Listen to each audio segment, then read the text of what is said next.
आधार पर कार्बन की इसी अनोखी दुनिया को थोड़ा और समझने की कोशिश कर रहे हैं। बिल्कुल, और ये समझने की कोशिश करेंगे कि आखिर इसमें इतना खास क्या है ना? हाँ, वही। आखिर क्यों है ये इतना जरूरी? देखिए, कार्बन की जो खासियत है ना, उसके पीछे दो मेन बातें हैं। पहली चीज है इसकी टेट्रावेलेंसी।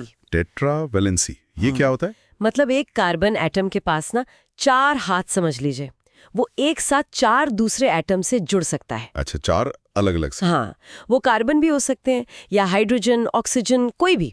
इससे ना अनगिनत तरह के कॉम्बिनेशन मतलब अणु बन सकते हैं। 4 दिशाओं में जुड़ने की क्षमता, ये तो मतलब काफी फ्लेक्सिबिलिटी देता होगा, है ना? बिल्कुल। और इससे भी मतलब ज्यादा जरूरी है दूसरी खासियत, जिसे कैटेनेशन कहते हैं। कैटेनेशन, ये क्या है? ये कार्बन की ना अपने ही जैसे दूसरे कार्बन परमाणुओं के साथ जुड़कर लंबी बहुत मजबूत चेन या रिंग बनाने की कमाल की क्षमता है। अपने ही जैसों के साथ चेन? हाँ, लंबी चेन। ये सीधी भी हो सकती हैं, इनमें ब्रांचेस भी हो सकती हैं, या फिर ये बंद गोले मतलब रिंग जैसी भी हो सकती हैं। अच्छा। तो ये 4 हाथ और खुद से ही जुड़ते जाने की ये जो आदत है, यही से इतना खास बनाती है। कोई और एलिमेंट ऐसा नहीं करता? सिलिकॉन जैसे कुछ और तत्व हैं जो थोड़ा बहुत करते हैं, पर कार्बन जितने मजबूत और स्टेबल बॉन्ड नहीं बना पाते वो, खासकर लंबी चेन्स में। तो इसी कैटेनेशन और टेट्रावैलेंसी की वजह से आप सोचिए, नेचर में कार्बन के लाखों कंपाउंड्स हैं। लाखों? अरे वाह। हाँ, बाकी सारे एलिमेंट्स के सारे कंपाउंड्स मिला देना, उनसे भी कहीं ज्यादा अकेले कार्बन के हैं। कमाल है। और शायद इसी अलग अलग जुड़ने के तरीके से ही वो बात होती है। मैंने सुना है कि हीरा जो दुनिया की सबसे सख्त चीज है, और पेंसिल की नोक में जो ग्रेफाइट होता है वो एकदम नरम। हाँ। वो दोनों असल में एक ही चीज हैं, शुद्ध कार्बन। ये कैसे हो सकता है भला?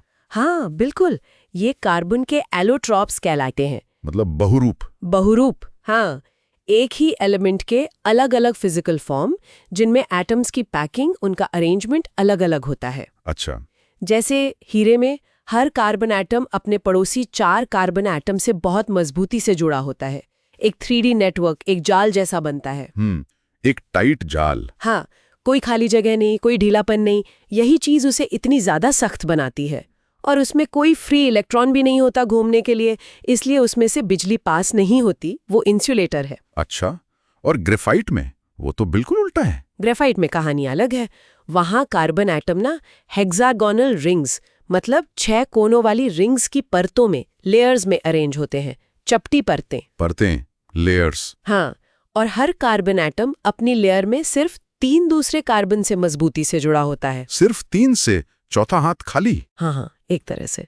चौथा इलेक्ट्रॉन जो है वो इन लेयर्स के बीच घूमने के लिए लगभग फ्री रहता है, और ये परतें एक दूसरे पर आसानी से फिसल सकती हैं। अच्छा, इसीलिए वो इतना नरम और चिकना होता है, पेंसिल की नोक घिसती है जैसे। बिल्कुल। और वो जो फ्री इलेक्ट्रॉन है ना, उसी की वजह से ग्रेफाइट से बिजली गुजर सकती है। वो कंडक्टर है। अरे वाह, मतलब सिर्फ एटम्स की जमावट बदली और गुण जमीन आसमान। कमाल में ना सिर्फ अरेंजमेंट का फर्क है। तो ये जुड़ते कैसे हैं? ये बॉन्ड बनते कैसे हैं? क्या ये जैसे नमक मतलब NaCl में होता है, इलेक्ट्रॉन एक दूसरे को दे लेकर जुड़ते हैं, आयोनिक बॉन्ड जैसे कहते हैं? नहीं, कार्बन ज्यादातर वैसा नहीं करता। उसके बाहरी शेल में 4 इलेक्ट्रॉन होते हैं। अब ना तो वो आसानी से ये चारों दे सकता है, उसमें बहुत एनर्जी लगेगी, ना ही वो 4 और ले सकता है, उसमें भी बहुत एनर्जी लगेगी। हाँ, ये तो मुश्किल होगा। तो कार्बन क्या करता है, वो साझेदारी का रास्ता अपनाता है। शेयरिंग। अच्छा हाँ, वो दूसरे एटम्स के साथ, चाहे वो कार्बन हो, हाइड्रोजन हो, ऑक्सीजन हो, अपने बाहरी इलेक्ट्रॉन्स को साझा करता है, शेयर करता है। इसी को कोवैलेंट बॉन्ड कहते हैं, सहसंयोजी बंधन। कोवैलेंट बॉन्ड मतलब साझेदारी वाला बॉन्ड? बिल्कुल। और ये साझेदारी एक इलेक्ट्रॉन की हो सकती है, जिसे सिंगल बॉन्ड कहते हैं। 2 इलेक्ट्रॉन्स की हो सकती है, डबल बॉन्ड, या 3 की भी हो सकती है, ट्रिपल बॉन्ड। अच्छा, सिंगल, डबल, ट्रिपल, ठीक है। तो सबसे सीधी सादी साझेदारी शायद हाइड्रोजन के साथ होती होगी, उसके पास तो एक ही इलेक्ट्रॉन होता है। हाँ, सही पकड़ा। तो कार्बन और हाइड्रोजन मिलकर क्या बनाते हैं? तब बनते हैं हाइड्रोकार्बन्स, ऐसे कंपाउंड्स जिनमें सिर्फ कार्बन और हाइड्रोजन होते हैं। ये ऑर्गेनिक केमिस्ट्री की आप कह सकती हैं बिल्कुल बुनियाद है। Hydrocarbons, okay. इनमें भी मोटे तौर पर 2 तरह के होते हैं। एक होते हैं सैचुरेटेड मतलब संतृप्त, जैसे एल्केन। एल्केन? हाँ, इनमें कार्बन एटम्स के बीच सिर्फ सिंगल बॉन्ड होते हैं, जैसे मीथेन CH4। हमारी रसोई गैस LPG और CNG का मेन हिस्सा यही है, सबसे सिंपल हाइड्रोकार्बन। अच्छा, मीथेन। और दूसरी तरह के कौन से हैं? दूसरे हैं अनसैचुरेटेड, असंतृप्त। इनमें कार्बन एटम्स के बीच कम से कम एक डबल या ट्रिपल बॉन्ड जरूर होता है। डबल या ट्रिपल? हाँ, डबल बॉन्ड वालों को एल्कीन कहते हैं और ट्रिपल बॉन्ड वालों को एल्काइन।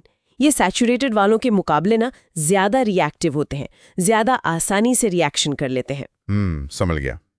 तो कुल मिलाकर देखें तो कार्बन की ये जो 4 एटम से जुड़ने की ताकत और खुद के साथ ही लंबी लंबी चेन बनाने की आदत, यही इसे इतने सारे अलग अलग कंपाउंड बनाने की शक्ति देती है। बिल्कुल सही। और वो हीरा ग्रेफाइट वाला उदाहरण तो कमाल का है। दिखाता है कि कैसे सिर्फ एटम्स की जमावट बदलने से गुण इतने ज्यादा बदल जाते हैं।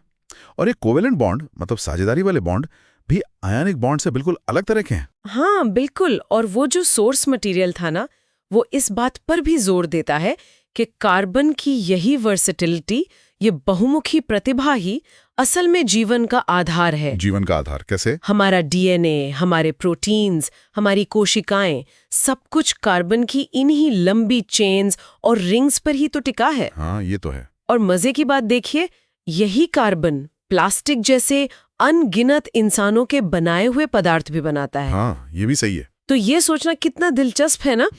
एक ही एलिमेंट वो जिंदगी का बेस भी है और प्लास्टिक जैसी चीजों का भी। ये जो विविधता है, ये जो वर्सेटिलिटी है, ये शायद हमें यूनिवर्स के बेसिक नियमों के बारे में क्या बताती है कि कैसे सिंपल नियमों से इतनी कॉम्प्लेक्स चीजें बन सकती हैं। ये वाकई आगे सोचने और खोजने का एक बड़ा सवाल है।